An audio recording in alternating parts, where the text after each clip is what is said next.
هذا النور شفاء صدور فاض وعطر كل لسان وهنا حلقات الصديق قلب ينبض بالقرآن وهنا حلقات الصديق قلب ينبض Acılar, umraçılar, bular Allah Taala'nın özgöçü öküldörü degen. Жараткан Allah Taala kalgan ömrübüzge bereke verir. Bardığında sabırlılık gerek. Allah maktaydı eкен. Günöler geçirilip, dualar kabul bolot.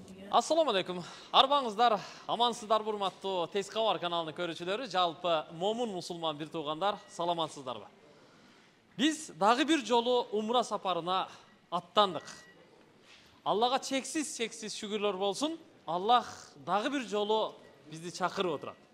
Лидер умра компаниясы менен азыр устаз Максат Ажы Токтомушев устазыбыз менен чоң жамаат кетип жатабыз. Андыктан бизге ийгилик каалап, бизге дуа кылып коюңуздар. Аллах сиздерди дагы чакырсын.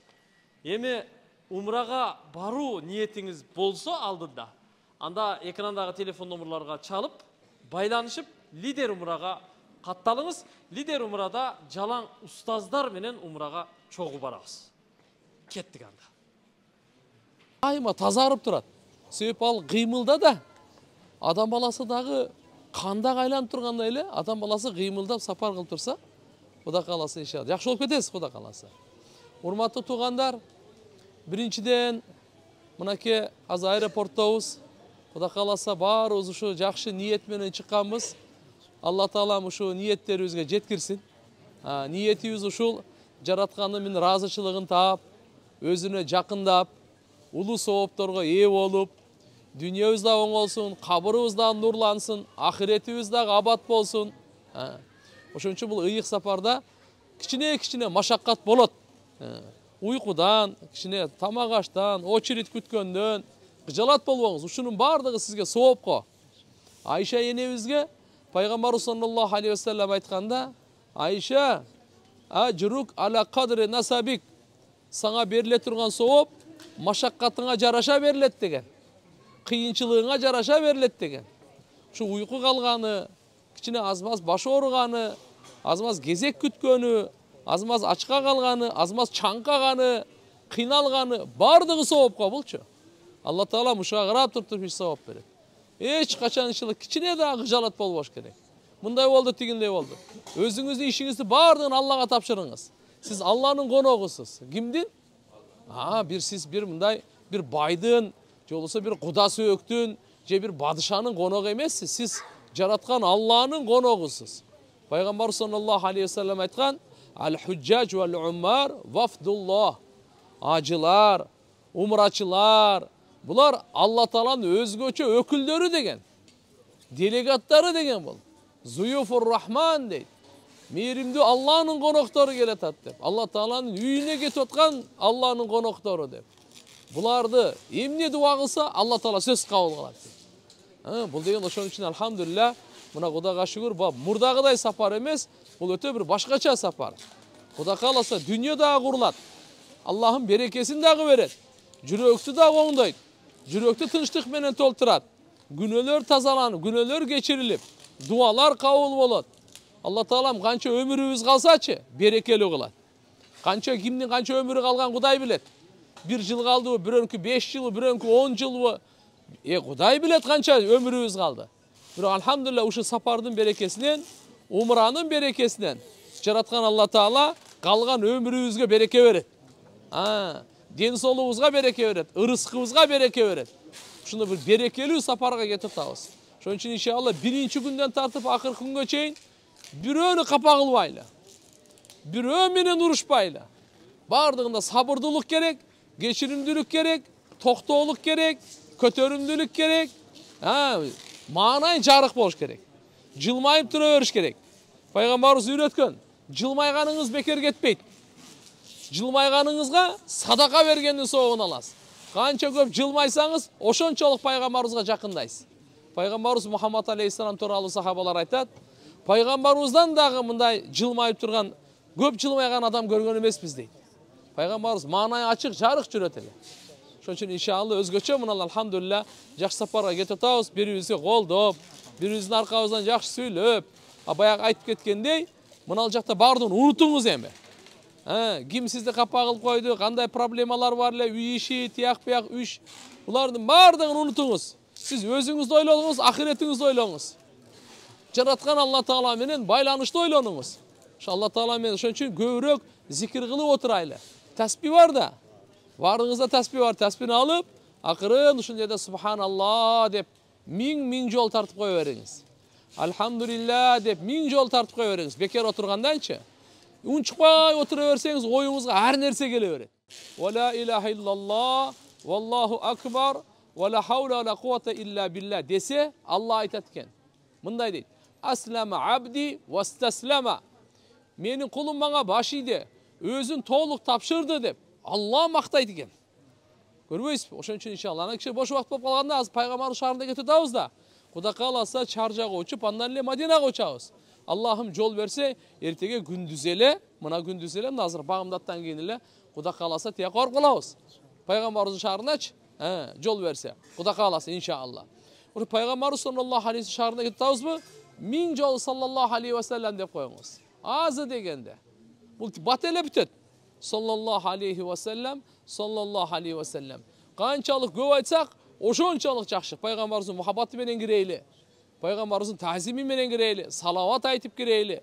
Бош убактарда астагфирулла ва атубу илейх деп. Анан умра китеби бар. Сиздерде умра сапары деген китеп берилген. Ошону окуңуздар. Бири-бириңизге экөөңүздөр отурсаңыздар, бул окуп берсин, сиз угуңуз. Сиз окуп бериңиз, бул угсун. Ошол жерде алхамдулилля бетин ачсаңыз, Мадина, пайгамбарыбыз саллаллаху алейхи ва саллям шаарынын адеби бар. Мечитинин, пайгамбарыбыздын зияратынын фазилеттери бар. Салават айткандын, салават кантип айтыш керек. Ошолордун баардык жол жоболору бар. Ошолорду окуп бирге кетсек, Кудай кааласа сапарыбыз аябай амал менен, нур менен, береке менен коштолгон жакшы сапар болот иншалла. Аракет кылабыз иншалла. Азыр Кудай кааласа эшекче даярдык көрө беребиз. Паспортту унутпагыла. Виза, мына жерде азыр бере турган атайы посадочный билет деп коет. Бординг карт. Эки жака берет. Бул жерден Чаржага, Чаржадан Мадинага берет. Ушу экөөнү тең жакшынакай. Чек арадан өтүп атканыбыз, эмеден өтүп атканыбызда, мына пропустан, текшерүүлөрдөн өтүп атканыбызда алактабай, нар жак берден акчаны жакшы караңыздар. Жакшынакай. Анан кийин көп суроолор берди да, сом менен алып бара берели. Сом өтпөйт берди. Ошон үчүн сомду баардыгын долларга алмаштырып алыла. Долларга алмаштырып алыла бул жактанчы. Тияка барганда ким алмаштырып берет, кандай болот? Эми алмаштырганда эми анча-мынча бир нерсе кылсак деле болот го, бирок аракет кылыш керек да, бул жерден эле доллар алып алыңыздар. Дагы айта турган сөздөр ушу негизи ушул. Кудай кааласа дагы чыкканда айтып берип турабыз. Единственное, купта намаз окуп алдыңыздар да барыңыздар, Жакшы. Азыр иншалла убакыт болсо, карап аяк регистрациядан өткөндөн кийин ал жакта бир тахажжуд окуп алсак болот. Жакшта дарат жаңылап алсак болот. Багымдат каза болуп калбасын. Ошо багымдаттын иншалла буюрса саат багыттарыбызды чыгарабыз. Тияка канчада учуп барат экенбиз. Эгерде үлгүрөбүзбү, үлгүрбөйбүзбү? Же болбосо иншалла самолет көтөрүлгөндөн кийин ошол жерден окуп алып, көтөрүлгөндөн кийин окуп ала турган болсокчу, отуруп окуй беребиз. Баарыбыз отуруп окуйбуз. 2 рекет сүннөт багымдаттыкы. Андан кийин 2 рекет фарыз. Анда рүкү кичине мындай отурган боюнча элечи, мындай ниет кыласыз. Мындай кылай айтайын мен силерге. Кадимки деле 2 рекет сүннөт багымдат намазын окумакка ниет кылдым. Жүзүмдү кыблага карап деп, Аллаху акбар деп коесуз. Субханакаллахумма окуп бүткөндөн кийин эми ал жерде алдыңкы отуруч менен жакын эле да. Кичине мынтип коесуз, ошо рүкүңүз болот. Мындай кылып туруп, бир аз андан ылдыйраак кылып коесуз, саждаңыз болот. Отурган боюнча эле. 2 жолу сажда кылдым деп элестетипчи, анан кайра отурасыз. Окуй бересиз, Фатиха, Зам-сүрө. Дагы рүкү, андан кичине ылдыйраак кылып коесуз, бул сажда. Кийин салам берип чыгасыз. Андан кийин ичиңизден эле комат айтып эле, андан кийин фарыз намаз окуй беребиз. Болду, ар бир жеке-жеке. Бирок эгер автобуста, самолетте окугандан кийин, тияка баргандан кийин, Мединага баргандан кийин ушуну кайталап алабыз. Себеп биз фарыз намазды туруп окушубуз керек эле. Рүкү, сажда кылышыбыз керек эле. Аларды кыла алган жокпуз. Ошон үчүн тияка барганда буну намазды кайра кайталап алабыз. Эгер да саатты карап көрөбүз, Чаржага жетсек, бирок Чаржада биз 1 саат турсак керек эле. Көп болсо бир 2 саат турсак. 1,5 саат бекен, дароо эле ал жерде неме башталып кетет да.